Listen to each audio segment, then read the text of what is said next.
శ్రీ సత్యసాయి జిల్లా పుట్టపర్తి నియోజకవర్గం ఆమడగూరు మండలం రాజ్యాంగ నిర్మాత బాబాసాహెబ్ డాక్టర్ బిఆర్ అంబేద్కర్ గారు ఎస్సీ వర్గాలకు విద్య, ఉద్యోగ, రాజకీయ రంగాలలో కల్పించిన 15% రిజర్వేషన్ ఫలాలు ఎస్సీలోని 59 ఉపకులాలకు సమానంగా దక్కాలంటే ఎస్సీ వర్గీకరణతోనే సాధ్యమని మందకృష్ణ మాదిగ రిజర్వేషన్ పోరాట సమితిని స్థాపించి 30 సంవత్సరాలు సుదీర్ఘ ఉద్యమాలు, పోరాటాలు చేసిన ఫలితంగానే ఎస్సీ రిజర్వేషన్ల వర్గీకరణ సాధ్యమైందని వక్తలు కొనియాడారు. ఇక ఎంఆర్పీఎస్ 3 దశాబ్దాల నుంచి నిర్విరామంగా ఉద్యమాలను, త్యాగాలను గుర్తించిన గౌరవ ప్రధానమంత్రి నరేంద్ర మోదీ ప్రత్యేక చొరవ చూపడం వల్ల ఎస్సీ రిజర్వేషన్ వర్గీకరణ చేసే అధికారం రాష్ట్రాలకు అప్పగిస్తున్నట్లు సుప్రీంకోర్టు ధర్మాసనం చీఫ్ జస్టిస్ చంద్రచూడ్ గారి నేతృత్వంలో తీర్మానించారు.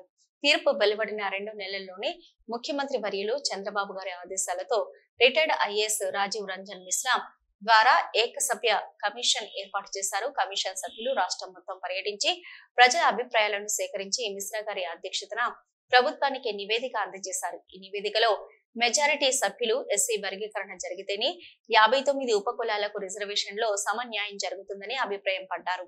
మెజారిటీ ప్రజల అభిప్రాయాన్ని పరిగణలోకి తీసుకున్న రాష్ట్ర ప్రభుత్వం అసెంబ్లీలో ఎస్సీ వర్గీకరణకు అనుకూలంగా ఏకగ్రీవంగా తీర్మానించడం జరిగింది.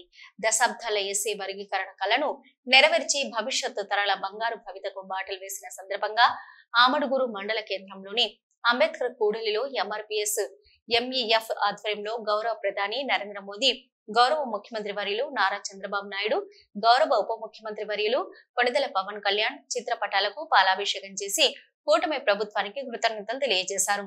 తదనంతరం ఎంఆర్పీఎస్ ఎంఈఎఫ్ నాయకులు బాణసంచ పిలిచి మిఠాయిలు పంచుకొని సంబరాలు జరుపుకున్నారు. ఈ కార్యక్రమంలో ఎంఆర్పీఎస్ నాయకులు, ప్రజలు తదితరులు పాల్గొన్నారు. సమావేశానికి వచ్చి హామీ ఇచ్చారు. 2024 మీకు అధికారం వచ్చిన తర్వాత ఏదైతే ఎస్సీ వర్గీకరణ ఉందో మీరు చేసి తిరుగుతాము అని మందకృష్ణ మాది గారికి మోడీ గారు మాట ఇవ్వడం జరిగింది.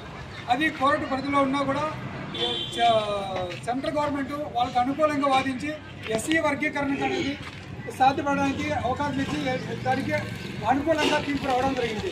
ఈ సందర్భంగా రాష్ట్రంలో కూడా సీఎం చంద్రబాబు నాయుడు గారు కావచ్చు, ఉప ముఖ్యమంత్రి పవన్ కళ్యాణ్ గారు కావచ్చు, అందరూ సహకరించి ఎస్సీ వర్గీకరణకు సంబంధించి పాజిటివ్గా బిల్లు ఆమోదించి దానికి కారణమైన వారికి అందరికీ అభినందిస్తూ ధన్యవాదాలు తెలియజేస్తున్నాను.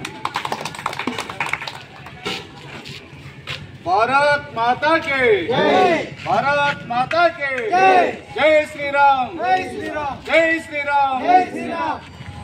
ఈ రోజు మందకృష్ణ మాదిగా అయినటువంటి రాష్ట్రంలో మంచి గొప్ప వ్యక్తిగా దిగినాడంటే కూడా చాలా మనం గర్వకారణం కూడా చెప్పుకోవాల్సిన పద్ధతిగా ఉంది.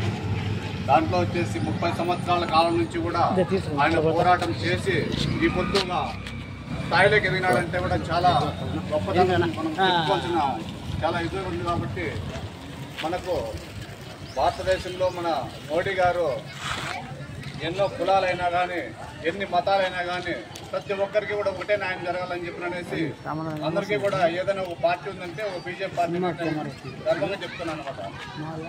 అందుకోసం వేసి మనకు అమడుగురు మండలంలో ఈరోజు మన మందకృష్ణ మాది గారికి మంచి పాలాభిషేకం చేయించి మన మోడీ గారికి పాలాభిషేకము, చంద్రబాబు నాయుడు గారికి పాలాభిషేకము, ఉప ముఖ్యమంత్రికి పవన్ కళ్యాణ్ గారికి పాలాభిషేకం, అందరికీ కూడా మన ఎమ్మెల్యే గారు కావచ్చు ప్రతి ఒక్కరికి కూడా ఇలా పాలాభిషేకం చేసి మన అమడుగురు మండలం తరఫున మంచి అభినందనలు తెలుపుకుంటూ ఈ సమావేశంలో అందరూ వచ్చినందుకు కూడా నాకు చాలా సంతోషంగా నేను తెలియజేస్తున్నాను.